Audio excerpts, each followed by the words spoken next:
It's time for overtime. Stop what you're doing and listen. In the world of sports, it's all about the playmakers in today's headlines. From locals to the pros. With interviews from local standouts and sports all-stars across the country that will have you talking. Here we go. And the punt is blocked. It's free.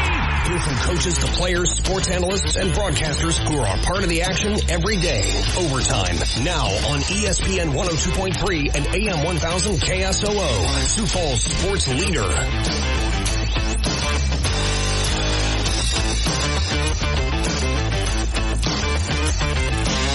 Welcome into the Wednesday edition of Overtime. Yes, we're early, but we are here for you no matter what. Even if you're a Pacers fan after last night, you're in the right place today.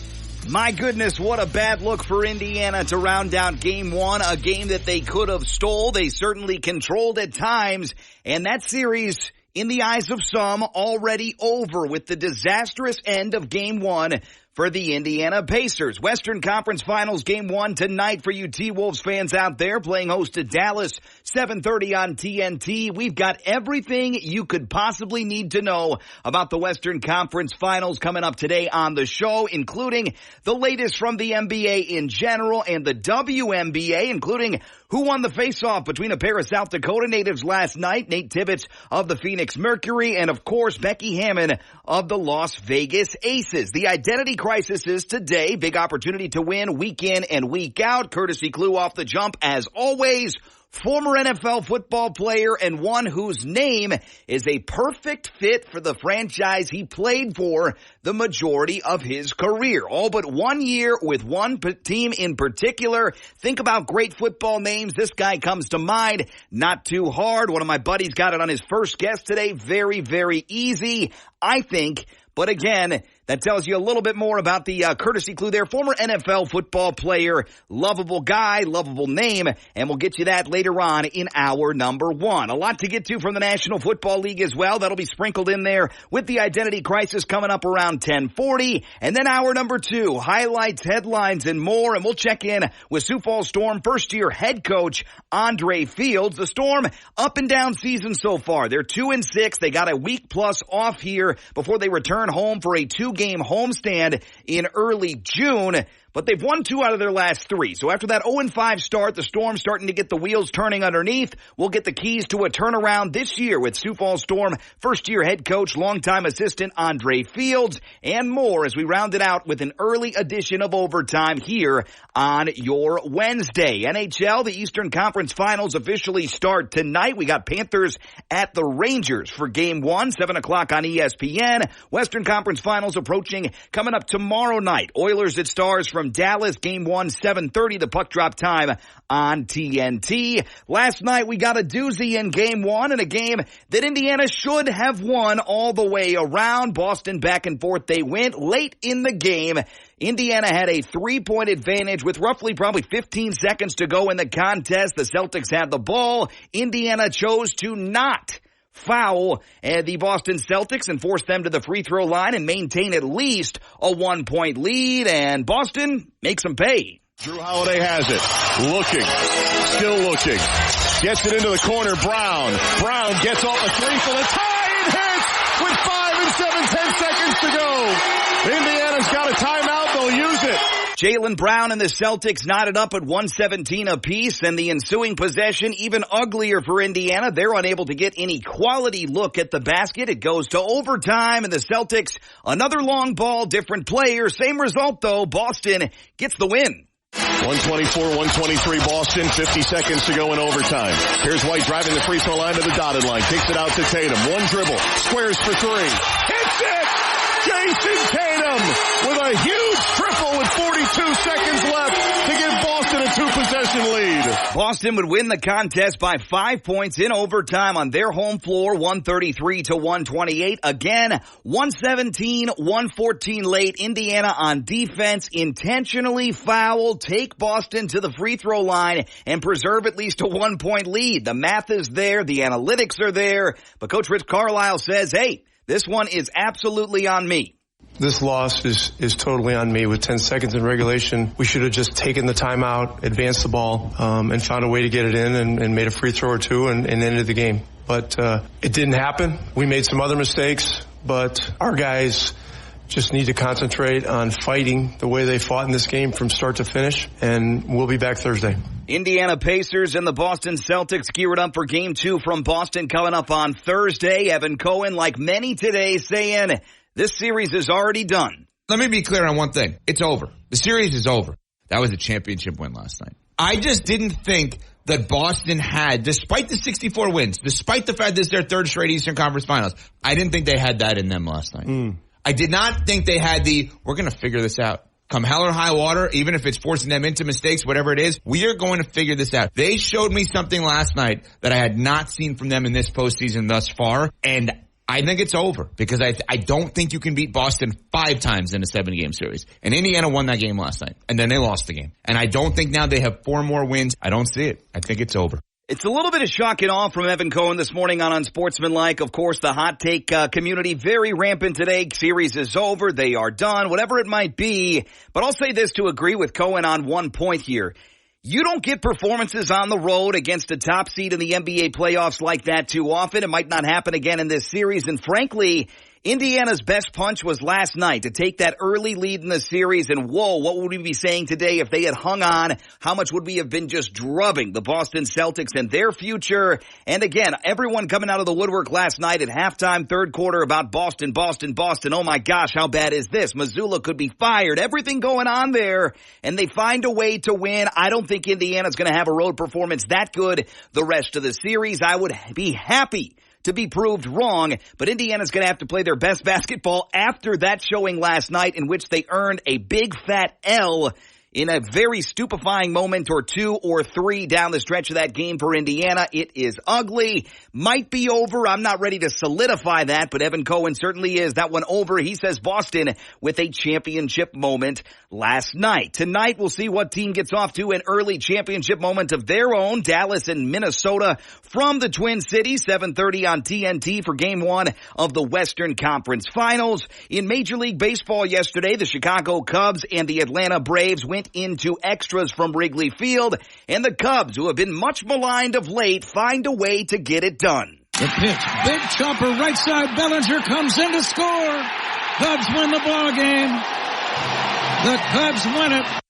The Cubs win it. Final score 4-3 at home, 27-22, the new record for the Cubbies. Cleveland also keeps on winning, 7-6 over the visiting Mets. The Guardians are 32-17. Milwaukee Brewers, big win last night, 7-5 over Miami. And this one, a nice big play from Christian Yelich. The pitch.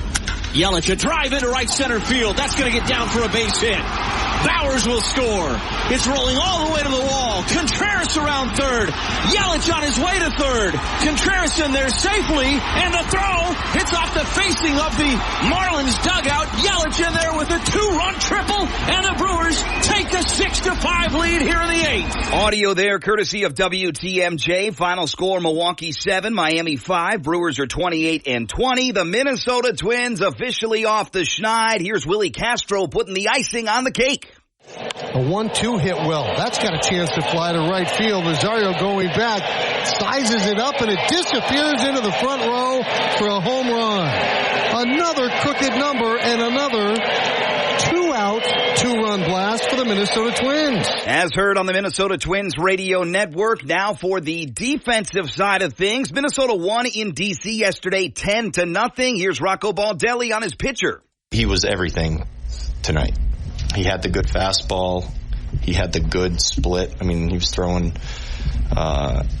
those pitches with real intent. I think so, a lot of them, they looked like good pitches when he needed his breaking ball. He had some breaking ball tonight, but he attacked them very well. He didn't have to throw very many pitches to work through some of these at-bats. That was sharp Joe Ryan, and he was not going to be denied. The way he was throwing the ball, it looked like he wanted the ball in his hands, and he just, out of my way, let me go. Pressure relieving win yesterday for the Minnesota Twins. They moved their record to 25-23. It ends a 7-game losing streak. Joe Ryan's third win of the season. He moves his record to 3-3. Other finals, White Sox won in Toronto yesterday 5-0. Kansas City beats up on visiting Detroit 10-3. And the Rockies blow it late in Oakland, losing to the A's. Final score 5-4. Today and tonight in Major League Baseball, Twins baseball early today, 12:05 the start time. We clear off the air for pregame coverage beginning at 11:30. Other matchups today, 12:10 start from Cleveland. Guardians home to the Mets. Cardinals are home to the Orioles. That start time 12:15. Tigers at Royals 1:10. Other matchups, Brewers at Marlins. White Sox at Blue Jays. Braves visit the Cubs. Rockies at the A's. The nightcap getting started at 8:40. Mentioned it off the jump in the WNBA matchup on the coaching side of South Dakota natives last night. Nate Tibbetts in his first year guiding the Phoenix Mercury, and of course the well-established and likable Becky Hammon of the Las Vegas Aces. Their teams duked it out last night, and it was the Phoenix Mercury with a huge road win, 10-point win in Vegas, 98-88. Both teams after the game, identical records of 2-1. Tonight in the WNBA, Indiana Fever back in action. They are 0-4, looking for their first win out in Seattle against the Storm. That is a 9 o'clock start time. NFL news, we'll talk some more quarterbacks now with you. First things first, Aaron Rodgers was at the podium yesterday, and he says, I'm feeling pretty good in my recovery. Yeah, I feel really good. It's just about the mental part. Just I think these practices have been nice the last couple of days. You just feel what it's like to be out there, to be moving around and not be thinking about it, and to see how I respond the next day. So it's just this last part. You know, the strength is good, the movement's good, just the confidence to do everything. All sorts of questions and probing yesterday and today about Aaron Rodgers, the New York Jets, the amount of pressure on the team, the quarterback, the coach, the GM, everyone in the Big Apple. Here's what Rodgers had to say about making the most of the opportunity to be under the pressure. Well, I think if I don't do what I know I'm capable of doing, we're all probably going to be out of here. So I like that kind of pressure, though. I know it's a tough market to play in. It's not for everybody. I relish that opportunity. Relish the opportunity indeed, and he's not wrong. It might be a little bit ruffling of the feathers like there for Aaron Rodgers to say that, but he's not wrong. Robert Saleh could be considered on the hot seat. Joe Douglas considered on the hot seat if this doesn't work out. If this Aaron Rodgers acquisition turns out to be a complete and total disaster for the Jets, which, to be honest with you, the injury certainly is a dice roll. It's a freak thing. It absolutely stunk last year for the New York Jets. Not their fault that the injury happened, but if Rodgers comes back, the offense is out of sorts, things blow up, it's nasty, they don't make the postseason, they win only 6-7 games, and Rodgers is healthy, this will look like a big stain on the New York Jets in what has been a very starved franchise for a very long time. Now for the team that Rodgers came from, Jordan Love contract situation up in the air. Here's some audio from Brian Gutekunst, courtesy of NBC Sports, about the current contract situation and how the Packers got there. Yeah, you got to give Jordan a ton of credit. The situation he was brought into this organization in, and the way he worked, kept his head down, and just kept working and getting better. And no matter what adversity was kind of thrown at him, he just never really blinked, and he kept moving forward. And I think the thing that was really neat to see with our team last year was the fact that, I think his teammates along the way saw that, and I think it really, for them, made it very easy to follow him. And so as we got through the tough times in October and got to the other side of it, I think he truly kind of stepped in to be the leader of the football team. And obviously there's going to be new challenges, coming forward and this year and beyond. But the way he's represented this organization and this team as a leader, we couldn't be happier about. Certainly he played at a very, very high level in the second half of last year. And I think the sky's the limit for him. That's Sirius XM NFL Radio, courtesy of NBC Sports and Pro Football Talk. Jordan Love is about to enter a contract season. And it feels a little bit different than the Daniel Joneses of the world because Love is an ascending football player. I think the Packers need to get this contract done sooner than later, not in season. And sometimes, I don't know if Jordan Love and his agent would do this, but sometimes when you get into the season, even the preseason, The agent and the player will say, hey, we're breaking off negotiations for the entirety of the season. You let it get this far. If we light it up, we're going to demand top-tier money, maybe even get out of town. I think the Packers need to address their future, and that future is solidified in the hands of one Jordan Love. Hopefully Green Bay gets that done before it gets out of control, just like we're seeing the very early stages of with Minnesota and Justin Jefferson. Not comparable. I still think that deal gets done, but I hope the Packers don't let it get to Jordan Love entering free agency off of a Pro Bowl season, another deep playoff run. You never know what happens this year, but either way, if Love even has the identical season to last year, the Packers are 9-10 wins. Love has 30 touchdowns, low teens for interceptions, and continued growth in an offense that continues to get its wheels turning. I think he's warranting a big contract, the likes of $45, $50, $55 million. And yes, I know that might be funny to some people out there, but that's what the market dictates for a top 10-ish quarterback of the National Football League. Whether it be Daniel Jones, Jared Goff, all these names out there that aren't solidified top quarterbacks, you got to pay quarterbacks towards the top of the market. Jordan Love certainly has deserved that. You might be able to get him a bargain this offseason only, but if he did what he did last year, again this year, the Packers win more games, maybe a deeper playoff run, he's going to get top money in the NFL next offseason. I don't think that's hyperbole to say Jordan Love will be very expensive this time next year for the Green Bay Packers or for wherever he might go. Begging Brian Gutekunst and the Packer front office to get that done this offseason before next, especially before the long line of quarterbacks that are due for some new contracts that includes Dak, Tua, and others, that also includes maybe Russell Wilson, Justin Fields, and all those other names out there that are working on new contracts. Brock Purdy will be up for a contract before we know it. Jordan Love, that deal needs to get done. Into your Reliabank headlines of the day now. Augustana softball did conclude their season yesterday in the NCAA D2 National Tournament down in Orlando. They lost to Wilmington of Delaware 5-2. And in this past season, Augustana finished with a 50-15 record. They won their fourth NSIC regular season title, were conference champions, NCAA Central Region champions, and punched their ticket to the final 8 teams. Andrea Kane went 2 for 2 with a walk yesterday, hit a home run to right field. Ashton Dorman found success at the plate, going 2 of 3. And Grace Glanzer pitched 6 innings and allowed 7 hits on the day, had a strike percentage of 74.2 on 89 pitches yesterday. Congrats on a tremendous season for Augustana Viking softball. We'll look to talk to Coach Greta Melstead before too much longer on the show to recap another fine season. 50-15, the final record this year. The Vikings are the 13th team in program history to hit the 50-win mark. South Dakota women's basketball head coach Carrie Amy has announced the additions of Devin Amy and Bailey Morris to the Coyotes coaching staff. Both were members of Amy's staff at Idaho last year and before that at Nebraska Kearney. Devin Amy enters his 9th season on his wife's staff. He served as the recruiting coordinator, recruiting more than 20 all-MIAA honorees, including 2 Defensive Players of the Year. And as for Bailey Morris, she is on her 7th season on Coach Amy's staff, and she'll serve as USD's Director of Basketball Operations in the same role she held at Idaho last season. Meet those 2 new members of the USD Coyote women's basketball coaching staff.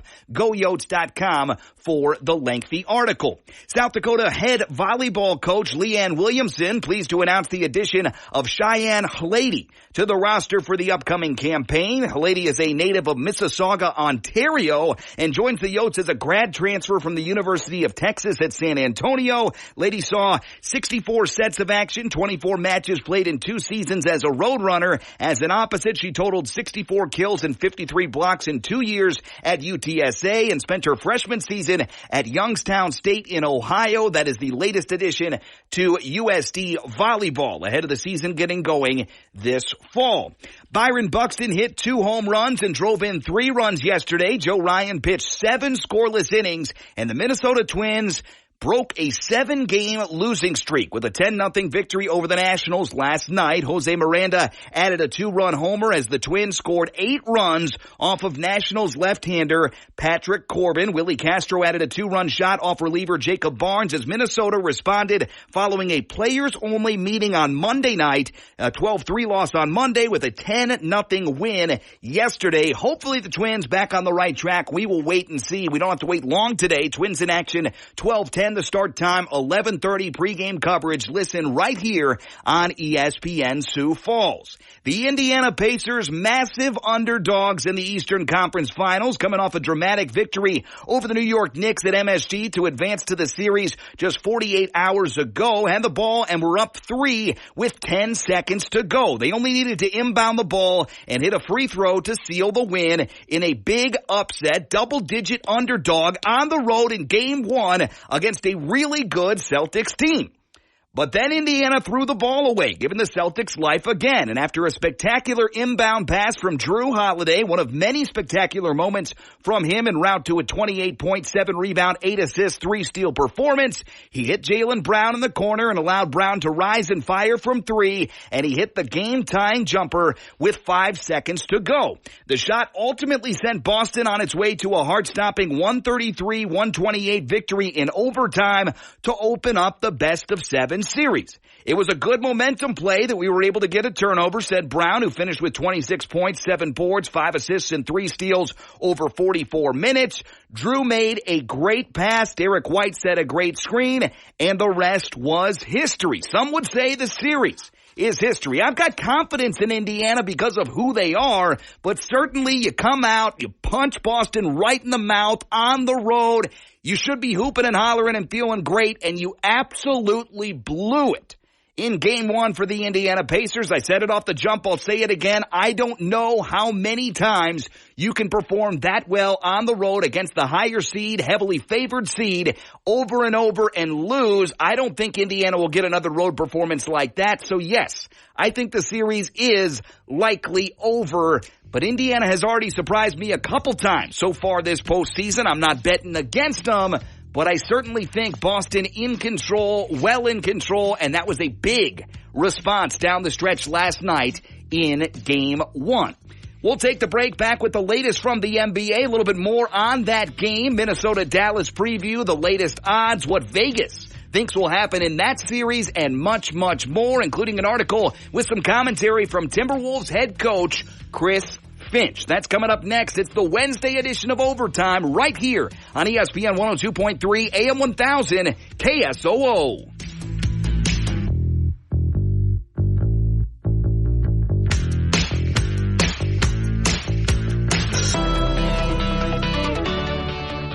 Streaming live online and with the app, this is Overtime with Bert Ramin on ESPN 102.3 and AM 1000 KSOO, Sioux Falls sports leader.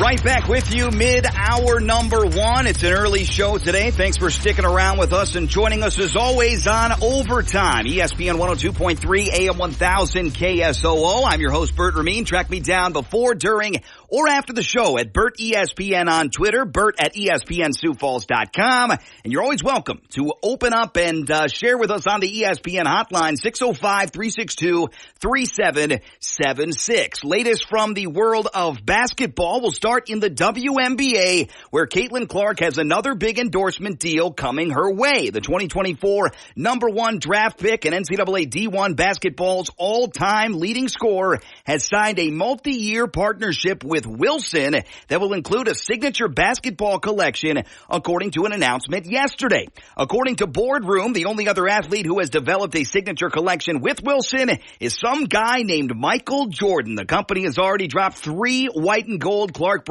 Wilson basketballs titled Threes Up, Record Breaker, and Crowd Maestro that feature laser engravings with some of the guard's signature moments from her time at Iowa. I think it is super special, and it's been fun for me, Clark told Boardroom. I feel like I was just a young kid who had the basketballs that I would store in my garage. I'm very lucky and fortunate to partner with Wilson to create something that everyone can enjoy. Caitlin Clark, another big endorsement deal, the latest one with Wilson. Camila Cardoso, whose rookie season in the WNBA has been delayed due to a shoulder injury, is in line to make her debut soon, and it's online for the Chicago Sky coming up on June the 1st. For that debut for Camila Cardoso, she revealed June 1st is her target date to return on her Instagram live stream, and later Tuesday, Sky coach Teresa Weatherspoon confirmed that the team expects the star back for that day's road matchup against Caitlin Clark and the Indiana Fever. I'm going to go with what Camila says. The coach told reporters, I'm trusting her. She was the number 3 pick in last month's WNBA draft, suffered a shoulder injury in the Sky's preseason game, with the team saying at the time that she would miss 4 to 6 weeks, and in line on target to debut on June the 1st. Other injuries from the world of basketball. The Celtics continue to win and dominate and come from behind to take the lead over Indiana without the services of Kristaps Porzingis. Here's the latest there. There's growing optimism that Celtics center Kristaps Porzingis could make his return to the Eastern Conference playoffs against the Pacers as soon as Game 4 on Monday.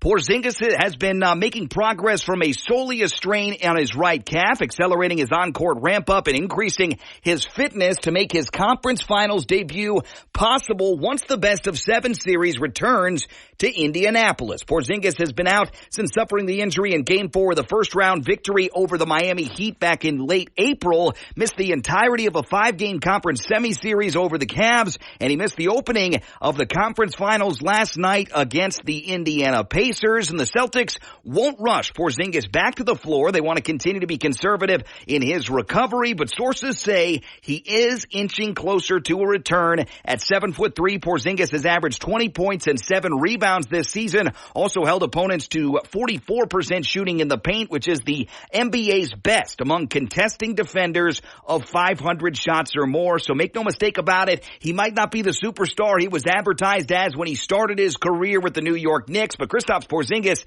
a big-time playmaker for the Boston Celtics, one of the many players that gives them one of the deepest rosters in the NBA, and certainly an impactful name, impactful player in the paint and otherwise. Kristaps Porzingis, early as possible recovery time, early as possible start time, Game 4 of the series that just wound up with Game 1 last night.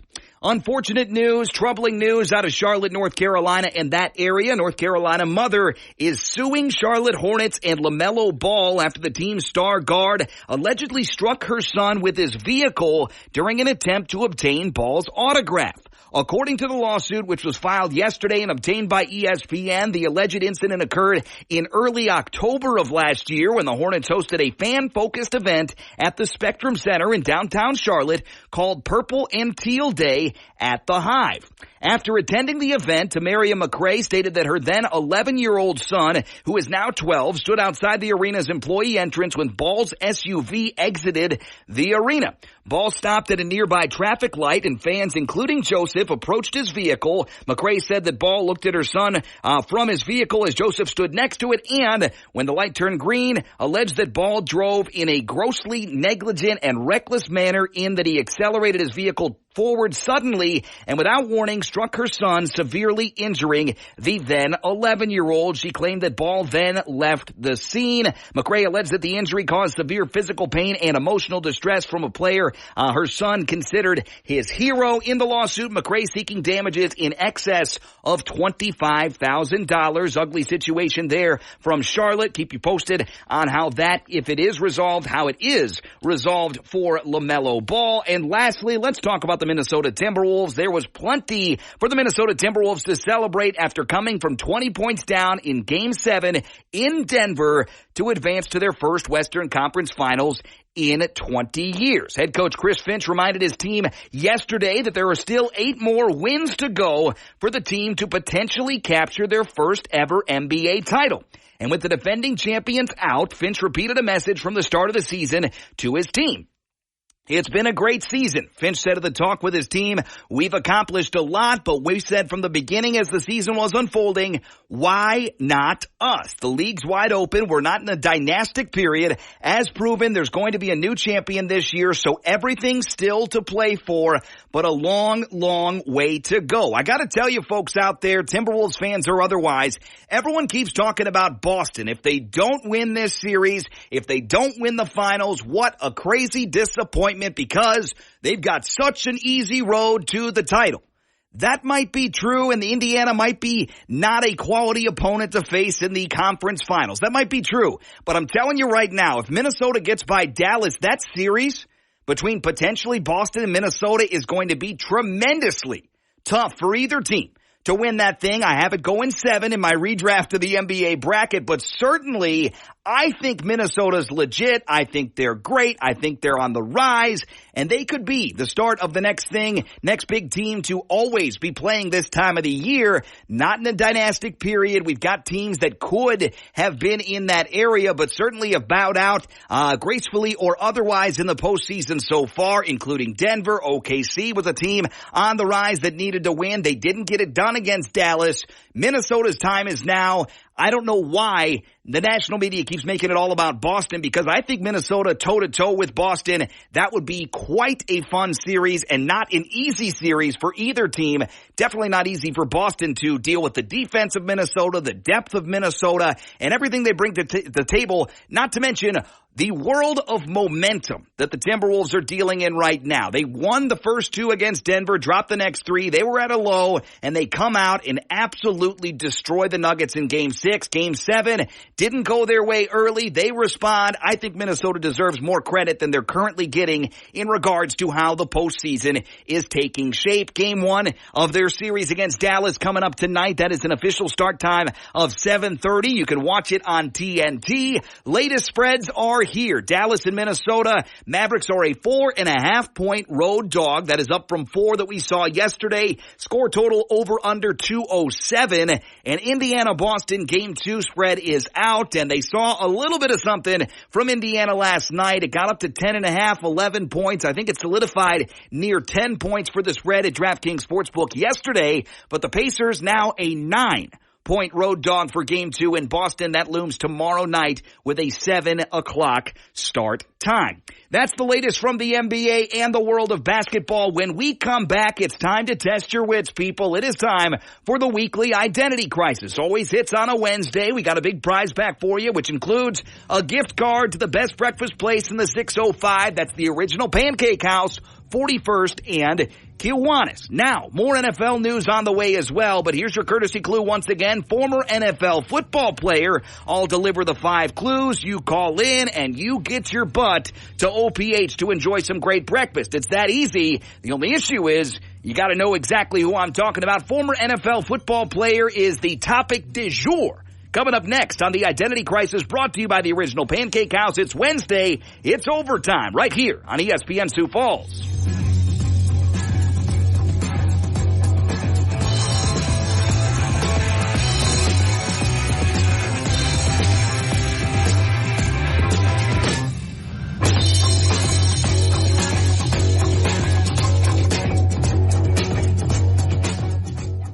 ESPN more of Overtime with Bert Rameen on ESPN 102.3 and AM 1000 KSOO, Sioux Falls sports leader.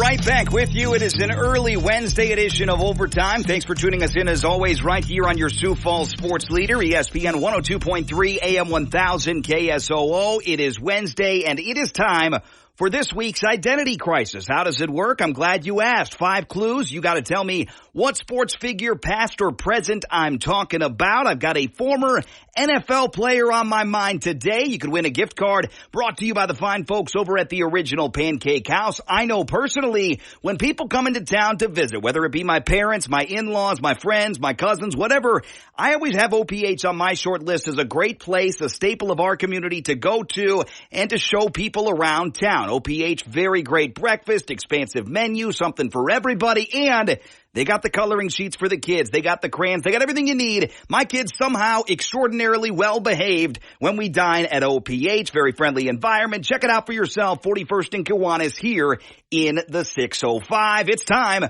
for this week's Identity Crisis brought to you by OPH. Let's do it. I don't know. Who are you? Me? I know who I am. I'm a dude playing a dude disguised as another dude. Well, this is exhausting. Let's see if you can tell us the sports figure we're talking about in today's Identity Crisis on Overtime. All right, the Identity Crisis always brought to you by the Original Pancake House, 41st in Kiwanis. You can find crispy, thick bacon, huge omelets, and more, all served with a smile at OPH, Original Pancake House, SiouxFalls.com. Join the wait list on the way. Dial me up as soon as you think you know who I'm talking about today. 605-362-3776. 605-362-3776. Former NFL football player, your courtesy clue. Clue number 1, a tight end. Clue number 2, wore number 88 for his entire NFL career. Clue number 3, this player went to the University of Miami, better known as the Canes and best known as the U. This player played from 2000 to 2008, and your final clue today, this tight end, number 88 from Miami, 2000 to 2008, played most of his career with the Green Bay Packers and finished his career with the New York Jets. You're on with Overtime. What's your name? Mark. Mark, I appreciate the call. I have a guess that you're probably pretty confident on this one. Who am I talking about today, Mark? Jeremy Shockey. Oh, no! Jeremy Shockey is not correct. Mark, you're getting hung up on. It's not Jeremy Shockey. Shockey never played for the Jets or the Packers. Tight end, number 88, went to Miami, played from 2000 to 2008, played for the Packers and the Jets. You're on with Overtime now, line number 2. What's your name? Let's try that again. Line number 2, you're on with Overtime. What's your name? Greg. Greg, I appreciate the call. Who am I talking about today, Greg? Bubba Franks. Hell yes. Hell yes, indeed. It is Bubba Franks. Not only a great name, good football player, lovable guy for the Packers. Congratulations, Greg. Hang on hold or call us back. I'll get your last name and info to have the prize back for you at the front desk. Greg is our winner today for the Identity Crisis. Bubba Franks, by the way, an interesting player. Packer fan favorite, really great name that fits in with the town, the sausage, the meat packing. Bubba Franks, better known as Daniel Lamont Franks, played from 2000 to 2008, played from 2000 to 2007 in Green Bay with the Packers, and his best season, 442 receiving yards and 7 touchdowns. Caught 9 touchdowns in 2001 for his most touchdown-laden season. He went to 3 Pro Bowls, and let me tell you something here. It's a different era now than we used to have in the National Football League, and Pro Bowl votes can be handed out based on blocking, based on impact, based on red zone, based on total production. We've seen that. Tyler Huntley, the quarterback for the Ravens, the backup quarterback for Baltimore, went to the Pro Bowl 2 years ago with 2 touchdown passes. It's a different day and age. But Bubba Franks went to the Pro Bowl in 2003 with perhaps the most putrid stat line I've ever seen a Pro Bowler accumulate. 30 catches, 241 yards, and 4 touchdowns. That sounds like a Julio Jones stat line against my Packers in the postseason. 30 catches, 241, and 4 touchdowns for a season. Good enough for a Pro Bowl for Bubba Franks in 2003. That is the Identity Crisis, always brought to you by the Original Pancake House in Sioux Falls. And a reminder, Greg, stay on hold for me. I'll get your info here shortly, or call me back when we go to break. I'll get the info and get you hooked up with your gift card and more, always brought to you by the Original Pancake House. Now let's round out hour number 1 by checking in on the world of football. We start with college football. We got the news recently that the University of Nebraska is scaling back their renovation projects for now. They didn't want to bite off more than they can chew, and under the new leadership down in Lincoln, you gotta respect that. It's not the big pizzazz. It's not everything, the grand plan that we saw under Trev Alberts, but Troy Dannon in town now as the new athletic director, reshaping, rethinking, and not getting out over his skis. You gotta respect that from an organizational perspective and for the future of that program down in Lincoln. You can't stay the same, though, for out in Happy Valley. Penn State's Board of Trustees approved a renovation renovation to Beaver Stadium. It is the biggest stadium in the country, and they approved a renovation on Tuesday worth up to $700 million. The renovation is expected to be completed before the 2027 season, and the school said the project will be financed and paid for through fundraising, concessions, sponsorships, and ticket sales. I'm not sure just yet, by the way, if Penn State allows alcohol sales there in Happy Valley at Beaver Stadium, but that surely seems like a good way to go. I know Michigan Wolverines at the Big House recently passed that they will allow alcohol sales there on site. Beaver Stadium, Penn State's home field since 1960. Is actually the second largest college football stadium in the country. Not the largest, second largest, seating capacity right now of 106,572 individuals, housing Penn State football since 1960. $700 million renovation on the way. Speaking of small NFL news this time of the year that makes me pretty happy, I am going to get about 10% as many texts angrily from my brother, who's also a diehard football fan this year, because of this new rule that's on the way. The National Football League will implement optical tracking systems for yardage rulings this preseason with the potential for full-time implementation. A source confirmed this to ESPN.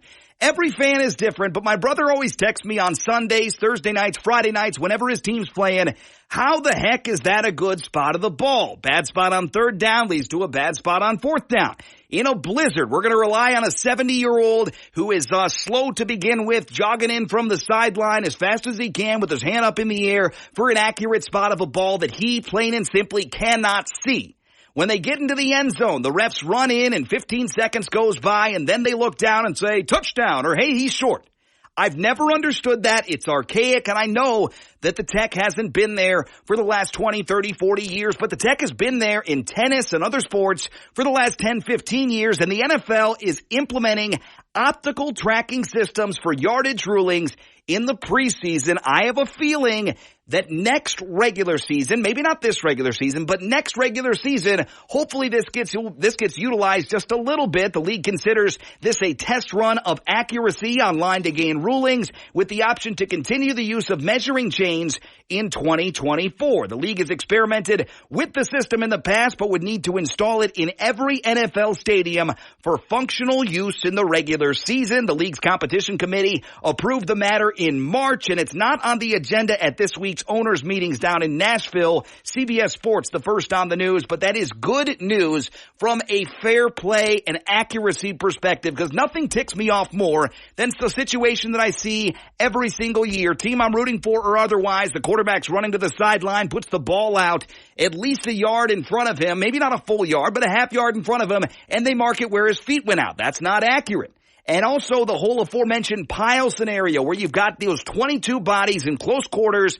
The tush-push play, any sort of QB sneak, there is no way the referees out there on the sideline, the line judges, and I put that in quotations, can get an accurate look at where the football is. And there's so much shuffling, there's so much moving around the football under the pile, looking for a spot to put it, looking for a spot to advance it for the quarterback, for the running back, whoever. It is so darn inaccurate, and now we should have an opportunity to get an accurate GPS-controlled, Hawkeye-esque look at where the football is at all times on a football field. So that is big news for the National Football League. Might be a little nerdy, but I'm excited about that moving forward as we lean in to technology once again in the National Football League. Justin Fields received the long-awaited call as he ate a late dinner in Italy on March 16th earlier this spring. Weeks earlier, the Bears informed their former first-round quarterback at his exit meeting that they plan to move on from him and draft a quarterback with their number 1 overall pick. Finally, after a lengthy limbo dating back to the 2023 offseason, Fields learned that he was a Pittsburgh Steeler in exchange for a conditional 6th-round pick at 10 a.m. out in Milan, Italy. We were in the same situation last year with having the number 1 pick, and it was just a little bit different this year, Fields said Tuesday, speaking for the first time since the trade. I'm not naive to the fact that I can read body language and stuff like that. It was just really a shock to where it's like, oh, I got traded. I knew it was going to happen beforehand, so I'm just glad I got traded to a spot I wanted to be. He also added that it was a relief to know his destination. Prior to consummating a trade with Pittsburgh, Bears general manager Ryan Poles said that he wanted to, quote, do right by Justin Fields. After his first OTAs practice in Pittsburgh, Fields expressed gratitude for the Bears front office. Shout out to Poles. We communicated to him through my agent, and I told him where I wanted to be, and this is the place I wanted to be. He honored that, and I appreciate him for that, and was glad he was able to put me in a spot where I wanted to be. And make no mistake about it, it might not have seemed like this on paper, but I would venture a guess that Ryan Poles, when shopping around Justin Fields, probably had better offers than the nothing burger he essentially got to do right by Justin Fields. It might not be good business for the Chicago Bears because, as always, feelings get in the way. Good business is not always going to make everyone feel warm and fuzzy inside. And Justin Fields could easily be a member of a different team with a little bit better offer, and I don't think Ryan Poles was shopping him around for the best offer. I think he went to Pittsburgh and said, hey, my quarterback would like to play for you. What's the most we could get in a deal? And it might not have just been Pittsburgh. There could have been a few preferred destinations for Fields, but kudos to Ryan Poles. That wins over locker rooms to know not just that you did right by the player, but the player did everything he could for you as well. I think those players in that locker room in Chicago right now, those that are on the team in 2024, that were on it in 23, or look to be on the roster sooner than later, know that they've got a pros pro and a good person at the GM spot in Ryan Poles. Now, the injured person in an alleged May 6th assault at a Dallas nightclub involving Kansas City Chiefs wide receiver Rashee Rice is reportedly a suspect and has asked police not to file charges against the Chiefs receivers.